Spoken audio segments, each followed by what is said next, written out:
오늘 본문에서 우리는 아브라함이 과거에 저질렀던 과오를 반복하는 걸 볼 수 있습니다. 아내를 누이라고 말을 하는 것이죠. 사실 이복 누이가 맞지만 이복 누이가 아니라 아내라 해야 옳습니다. 굳이 이복 누이라고 말할 이유도 없어요. 아브라함이 이렇게 아내를 이복 누이다라는 걸 구실 삼아서 나의 누이요 라고 소개하는 건 그 안에는 여전히 하나님에 대한 불신, 불안이 있기 때문에 그렇습니다.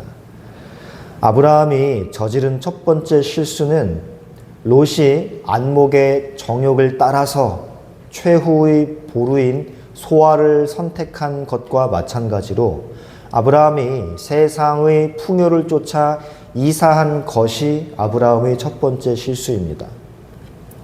오늘 본문에는 아브라함이 하나님과의 사귐의 장소였으며 약속을 받은 곳이었고 풍성한 은혜의 제단이었던 헤브론 곧 마므레를 떠나서 남방으로 이사하는 것을 시작으로 아브라함이 힘들어지는 걸 볼 수 있습니다.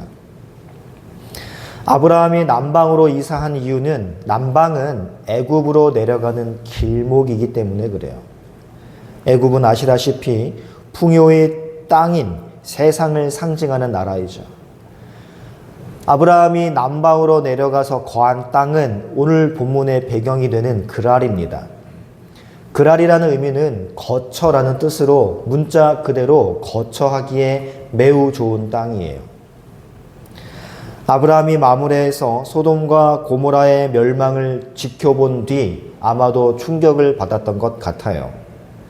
아브라함에게는 이제 더 안전하고 더 풍요롭고 더 넓은 땅이 필요한 것입니다. 그렇게 아브라함이 더 나은 세상살이를 위해서 그동안 제단을 쌓아왔던 그 땅을 떠나서 거처하기 좋은 땅으로 이사를 한 것에서 사건은 시작되는 것입니다. 아브라함이 하나님의 제단을 떠나서 그랄로 이사한 즉시 아브라함은 사람들이 두려워지기 시작했어요.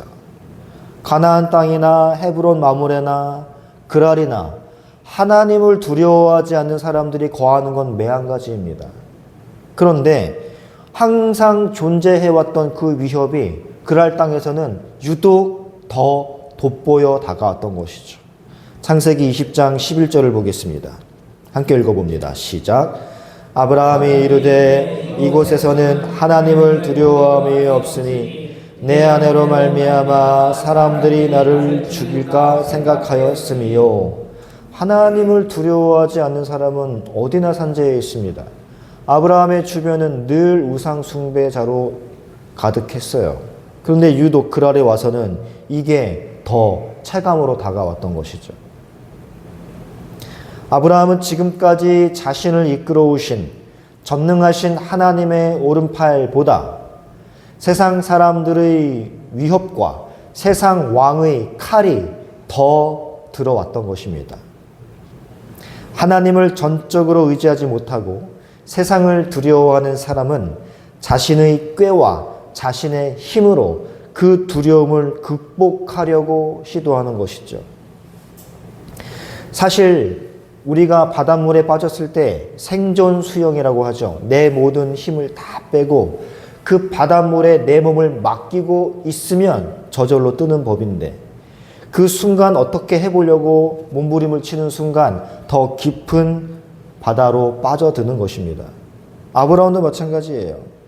하나님이 함께 하심으로 내가 그 조류에 휩쓸려 가든 어떻게 되든 하나님이 어떻게 하시겠지라는 마음으로 온 힘을 빼고 맡기고 있으면 하나님의 시간표대로 흘러갈 것인데 그 순간 자신이 몸부림치기 시작합니다. 그 하나님을 믿지 못하고 내 꾀와 내 힘으로 내 동작으로 어떻게든 여기를 극복해 보려는 시도. 결국 아브라함은 애굽에서와 똑같이 약속의 후손의 어머니가 될 사라를 그랄 왕에게 빼앗겨 버립니다. 이 모든 결과는 아브라함의 꾀와 아브라함의 술수를 통하여 문제를 해결하려고 했던 결과예요. 그냥 내 모든 걸 맡겨놓고 두었더라면 하나님의 뜻과 하나님의 시간표대로 알아서 흘러가서 결국에는 그와 사라에게 좋은 일이 있을 터인데 아브라함은 여전히 자신의 꾀와 자신의 주먹과 자신의 힘을 놓지 못했던 겁니다. 그래서 아브라함은 과거 애굽에 내려갔을 때 사용했던 부끄러운 과오를 또다시 반복합니다. 내 목숨을 잃게 될까 봐 두려워서 또다시 아내를 누이처럼 꾸민 것이죠. 여러분 이런 거 볼 때 우리가 드는 생각은 참 아브라함은 쫄보다. 참 아브라함은 사내답지 못하다. 어떻게 자기 아내를 2번씩이나 이렇게 생각할 수 있겠지만 우리는 오늘 이 본문에 아브라함 자리에 우리를 놓고 말씀을 보기를 원합니다. 오래전에 그는 애굽에서 똑같은 일을 행했어요. 거기서도 오늘 본문과 마찬가지로 불신앙적 판단을 했으며 그로 말미암아 그곳에서 불명예스럽게 추방당하는 꼴을 보게 됩니다. 애굽 사건 이후에 그 후로 최소한 20년 내지 25년이 지난 시점이 오늘 본문이에요. 그 20년 내지 25년이라는 기간 동안 아브라함은 여호와께 열심으로 제단을 쌓았고 때로는 그돌라오메를 쳐부수는 용기 있는 행위를 했고 지극히 높으신 하나님의 제사장 멜기세덱으로부터 축복도 받았고 모든 전리품을 가져가라 라는 물질의 유혹을 제한하는 소돔 왕의 제안을 멋지게 거절을 했습니다. 이렇게 신앙의 면모를 보였으며 신앙의 승리를 거두는 것을 맛보며 살아가는 아브라함이었습니다. 그게 지난 20년 내지 25년 동안 아브라함이 행해했던 것들이에요. 그동안 그는 제단을 쌓았고 세상적인 욕심을 버리는 연습을 했고 물질의 유혹도 멋지게 신앙의 힘으로 무찔렀습니다. 그런데 그런 아브라함이 오늘 아직도 자기 자신의 얄팍한 계산으로 하나님을 떠나고 사람을 두려워하는 올무에 빠지고 수치스러운 거짓말을 의지하는 걸 보게 되죠. 여러분, 오늘 본문에서 우리가 목격하는 아브라함의 이러한 행동은 불신자나 초신자의 우매한 행동이 아니라는 걸 기억해야 돼요. 오랫동안 믿음의 길을 걸었던 예배자 아브라함의 행동이었다는 것을 우리가 살펴봅니다. 그렇다면 여러분, 지난 20년간 여호와께 제단을 쌓는 일, 그돌라오메를 쳐부순 일, 모든 물질의 유혹을 멋지게 뿌리친 일, 이 모든 아브라함의 신앙이 빛나는 행동들은 우리는 어떻게 보아야 할 것인가? 이렇게 멋진 신앙의 소유자 아브라함이 오늘 또다시 과거의 치욕스러운 불신앙적 과오를 반복하는 것을 우리는 어떻게 설명할 수 있는가? 그는 과연 신앙이 성장한 것인가 아니면 퇴보한 것인가? 어떻게 봐야 되겠습니까? 이것을 해석하는 방법은 한 가지밖에 없는 것 같아요. 오늘 본문의 사건이 일어나는 그 순간까지 아브라함은 그의 마음 깊은 곳에 잠재해 있던 악을 행할 환경에 놓여 있지 않았던 것입니다. 그 환경에 놓여 있지 않았을 때에는 예배자로 승리했어요. 하지만 그 환경에 놓여 있게 되자 잠재해 있던 아브라함의 취약점이 수면 위로 드러난 것입니다. 아브라함의 마음 상태를 드러나게 한 것은 우리와 마찬가지로 환경의 압박이에요. 환경의 압박. 모든 것이 평온하고 모든 것이 순탄할 때에는 하나님을 의지하고 날마다 제단 쌓고 예배자로 살아가는 것 어렵지 않습니다. 그러나 그 평온과 순탄함이 사라질 것 같은 위기의 때에는 쉽게 넘어지는 게 우리예요. 아브라함도 그랬고요. 베드로도 마찬가지였습니다. 자기는 주님을 부인할 거라고는 꿈에도 생각 못했어요. 그러나 베드로의 그 취약한 부분과 직접적으로 관련되는 환경과 압박에 직면하자 여지없이 그 약한 부분은 드러나 버립니다. 3번이나 부인하고 마지막에는 자기 자신을 저주하면서까지 그렇게 예수를 모른다라고 맹세를 했던 것이죠. 아브라함의 취약점은 자신의 얄팍한 처세술을 의지하는 거였습니다. 위기 상황이 오면 하나님을 의지하는 게 아니라 자기의 꾀를 의지하는 거였어요.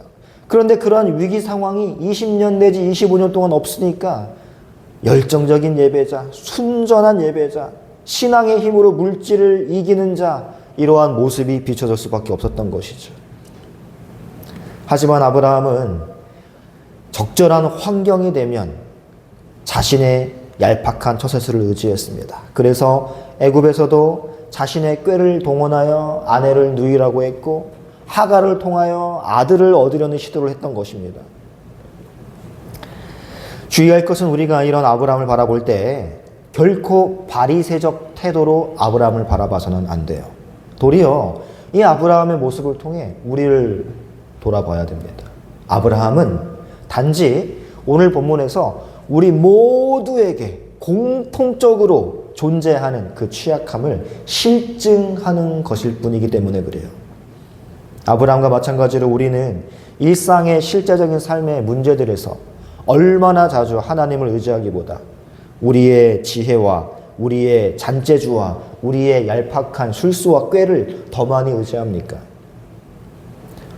엎드려 기도하며 하나님 두렵습니다. 내가 어떻게 해야 옳습니까? 라고 묻기보다 순간순간 우리의 임시 방편적인 임기응변적인 그러한 처세술로 행할 때가 얼마나 많냐 그 말입니다. 그러나 이런 아브라함에 대해서 하나님은 어떻게 행동하셨는가가 우리에게 은혜가 되는 거예요. 하나님이 한 번도 아니고 2번씩이나 너 나를 신뢰하지 못하고 아내를 누이라고 속여 내가 너를 죽이지 않는다라고 뭘 알지 못하느냐 하면서 아브라함에게 더 이상 참지 아니하시고 그를 버리셨나요? 분명 아브라함은 이방인들 앞에서 악한 모범을 보임으로써 자신이 섬기는 하나님을 욕되게 한 건 맞습니다. 그러나 여기에 나타난 하나님의 은혜를 보세요. 그를 버리는 대신에 하나님은 더 특별하게 그 상황에 개입하셔서 아브라함과 그의 아내를 위기로부터 건져내 주십니다. 하나님은 아브라함을 버리지 않았고 뿐만 아니라 그를 원수의 손에 내버려 두지도 않으셨습니다. 그 이유는 하나뿐이에요. 성경은 이렇게 이야기합니다. 하나님의 부르심에는 후회하심이 없다. 하나님이 아브라함을 부르셨는데 아브라함이 우왕좌왕하면서 하나님 의지하지 못하고 과거에 하나님 못 믿었던 그 불신앙적 과오를 또 반복한다고 해서 하나님이 그를 부르신 걸 후회하지 않는다는 거예요. 하나님은 아브라함을 선택하신 걸 후회하지 않습니다. 그가 아무리 불신앙적인 결정을 내리고 하나님의 약속이 아닌 자신의 꾀를 의지하며 살아가는 모습을 반복적으로 보인다 할지라도 후회하지 않으신다는 겁니다. 그 이유가 무엇일까요? 그것은 아브라함이 마땅히 받을 만한 자격과 무관하게, 다시 말해 무조건적으로 선택을 받았기 때문에 그렇습니다. 그래서 하나님은 후회가 없는 거예요. 조건 없이 그를 선택했기 때문에 알고 선택하신 거예요. 하나님의 선물은 우리의 공의와 무관하게 값없이 주어집니다. 그렇기 때문에 우리의 그 어떤 연약함과 우리의 그 어떤 악함도 하나님의 선택하심, 하나님의 부르심을 무효로 만들지 못한다는 거예요. 그래서 하나님은 아브라함의 불신앙에도 불구하고 개입하십니다. 아직까지 아브라함은 하나님의 약속은 안중에도 없고 자신의 안위만 신경 쓰는 사람이지만 하나님은 자신의 약속을 아브라함을 통하여 이루어야 하시기 때문에 하나님은 신실하게 일하세요.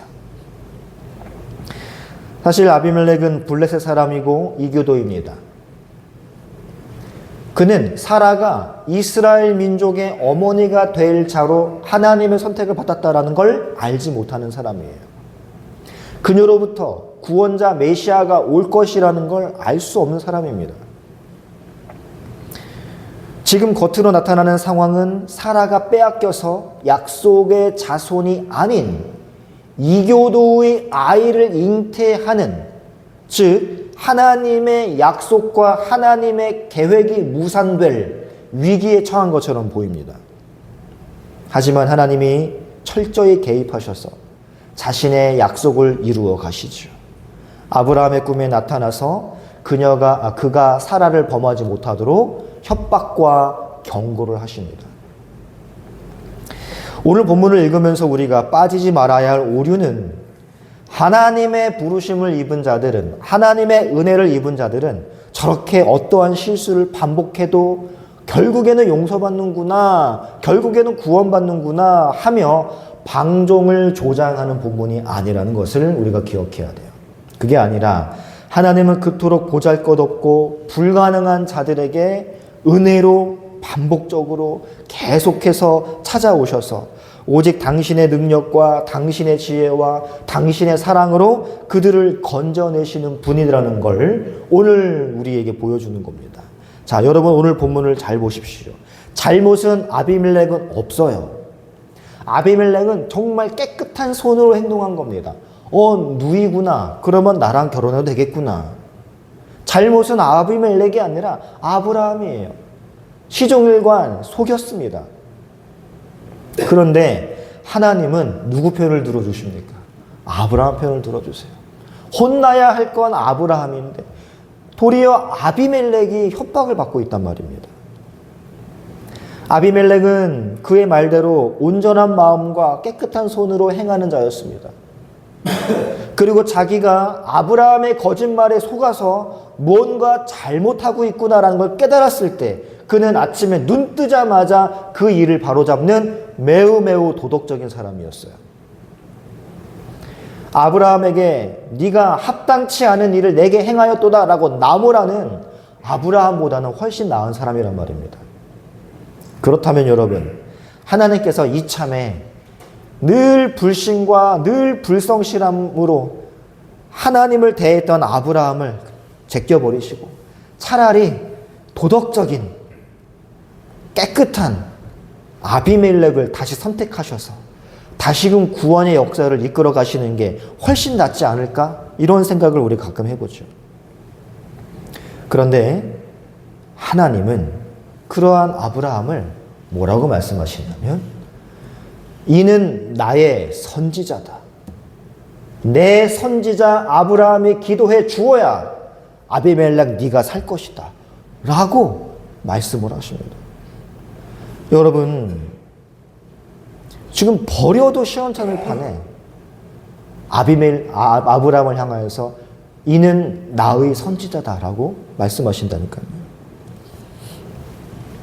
아브라함은 계속해서 실수와 실패로 점철된 삶을 살고 가끔 몇 년간 신앙인의 면모를 보이다가 또 무너져서 불신자의 모습을 보이는 그러한 모습으로 하나님 앞에 걸었지만, 그래서 하나님이 너는 내 앞에 행하여 완전하라 수없이 말씀을 하시면서 그에게 권면을 하셨지만, 그럼에도 불구하고 하나님의 은혜로, 하나님께서는 그의 은혜로 아브라함에게 주신 당신의 약속을 무산시키지 않고 신실히 이행하고 계심을 우리가 살펴봅니다.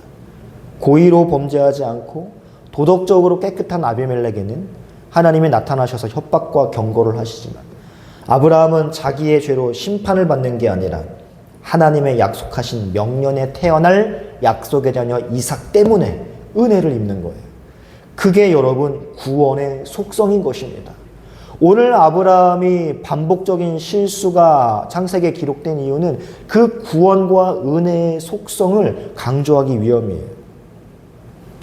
죄의 결과로 벌을 받아야 마땅한데 하나님이 택한 백성에게는 죄를 덮어주시는 은혜가 주어지는 겁니다. 그러한 하나님의 은혜가 결국에는 이 아브라함을 모리아 산에 세우는 거예요. 이 하나님의 은혜가 결국에는 100세에 낳은 아들을 아낌없이 하나님께 바칠 수 있는 완전한 자기 부인의 모델로 만들어내시는 겁니다. 이 모든 것이 하나님의 열심과 능력이라는 것이죠. 아브라함의 열심과 아브라함의 노력이 아니라는 것입니다.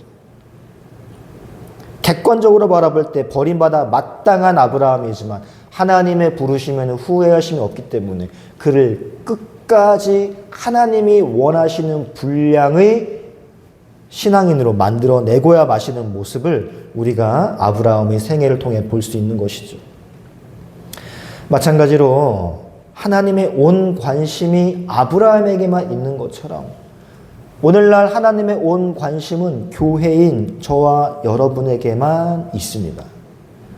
지금 우주가 일정한 규칙을 가지고 돌아가고 있는 이유, 지구가 태양과 조금이라도 가까워져서 타죽거나 너무나 멀어져서 얼어 죽지 않고 보존되는 이유, 아침과 저녁이 반복되고 사계가 반복되는 이유, 하나님이 이렇게 이 세상을 지금까지 보존하고 있는 이유는 딱 하나예요.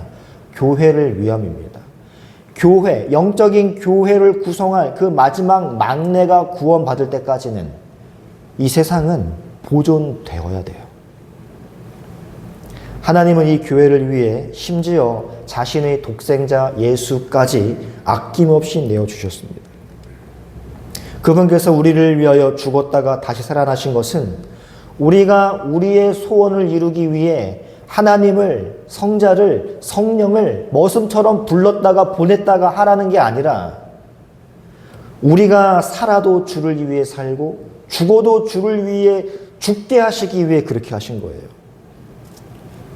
우리는 주님의 영광을 위해 창조된 자들이지 주님을 이용하여 나의 영광을 챙기는 자들이 아니기 때문에 그렇습니다. 그렇게 주님의 말씀에 순종하여 살 때 우리가 하나님의 거룩한 자녀로 성숙하게 되는 것이고 그러한 자기 부인의 삶 속에서 하나님의 나라가 확장되는 거예요.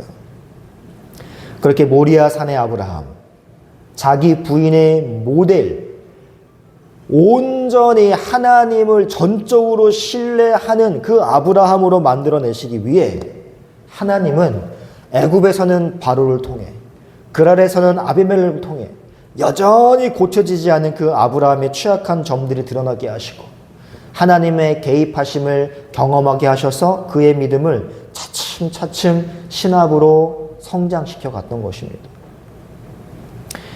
이렇게 하나님의 집착에 가까운 아브라함을 향한 사랑은 하나님이 아브라함에게만 집중하기 때문이에요. 아모스 3장 2절에 보시면 이렇게 기록합니다. 내가 땅의 모든 족속 중에 너희만 알았다. 내가 땅의 모든 족속 중에 너희만 알았다. 여러분, 천지를 창조하시고 주관하시는 전능하신 하나님이 어찌 이스라엘만 알았겠습니까? 이 말이 이스라엘만 알고 나머지는 다 모른 바보다라는 말을 하는 게 아니잖아요. 하나님은 이스라엘만 사랑하셨다라는 표현이에요. 이스라엘에만 관심을 두셨다라는 겁니다. 그래서 세상이 우상에 빠질 때에는 하나님은 노터치 하세요. 하지만 이스라엘이 우상에 빠질 때는 하나님은 심히 동요하십니다. 하나님은 창세전에 택하신 당신의 백성들만 사랑하시고 그들만 아는 것처럼 역사를 경륜해 가신다는 것이죠. 뿐만 아니라 그들의 죄 또한 예수 그리스도 안에서 모두 해결하시고는 그들의 죄를 아예 쳐다보지도 아니하십니다. 깨끗한 아비멜렉을 혼내시고 범죄한 아브라함을 감싸시는 것처럼 말이죠. 그래서 약속의 자손을 낳는 믿음의 조상 아브라함의 죄가 이렇게 적나라하게 반복적으로 드러남에도 불구하고 하나님이 이 아브라함의 죄를 마치 보지 않는 것처럼 간과하시며 아브라함을 오히려 감싸시고 편을 드시는 겁니다. 우리 한 구절 함께 읽어보고 마치도록 하겠습니다. 민수기 23장 21절 말씀입니다. 함께 읽습니다. 시작. 여호와는 야곱의 허물을 보지 아니하시며 이스라엘의 폐역을 보지 아니하시는도다. 여호와 그의 하나님이 그와 함께 계시니 왕을 부르는 소리가 그중에 있도다. 아멘. 여러분, 여호와는 야곱의 허물을 보지 아니하신대요. 이스라엘의 폐역을 보지 아니하신대요. 이렇게 하나님은 우리를 부르시고 당신의 뜻을 이루어 가시면서 교회인 우리가 아브라함처럼 반복적으로 실수하고 또 넘어지고 또 실패하고 때로는 하나님이 아닌 나의 술수와 나의 잔꾀를 의지하며 살아간다 할지라도 하나님의 부르심에는 후회하심이 없기에 그분은 우리를 당신이 원하시는 모습으로 만들어 내실 것이다 라는 믿음과 확신과 소망이 생기는 거예요. 믿음의 조상 아브라함이 하나님의 직접적인 계시를 받고 하나님의 인도하심도 받고 대강국 애국과 그랄 왕이 벌벌 떠는 전능자라는 것을 목격했으면서도 여전히 옛 자아에 사로잡혀 있는 모습을 보면서 우리는 위안을 얻습니다. 나만 그런 게 아니구나. 믿음의 거장이 괜히 되는 게 아니었구나. 아브라함도 그랬구나. 그럼 그 아브라함을 모리아 산에 세우신 하나님께서는 아브라함만큼 아니 아브라함보다 더 형편없는 나 역시도 그 믿음의 분량까지 성장시킬 것을 내가 믿을 수 있는 것입니다. 우리 혹시 예수 믿고 신앙생활을 하고 있지만 여전히 나의 자아를 완전히 버리지 못했잖아요.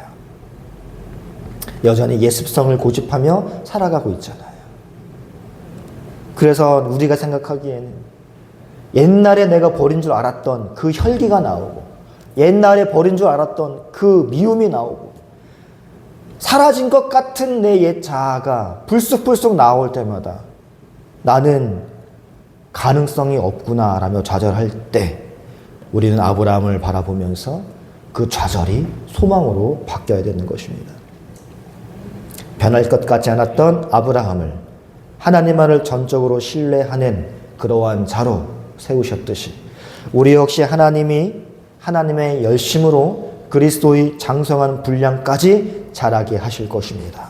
우리는 연약하지만 우리는 믿음이 부족하지만 하나님이 우리를 선택하셨고 그 선택에는 그 부르심에는 결코 후회하심이 없기에 하나님이 책임지고 끝까지 우리를 만들어내실 거예요. 이 사실을 믿고 그분의 사람으로 지어져 가는 복된 한 주가 되기를 말씀으로 축복합니다.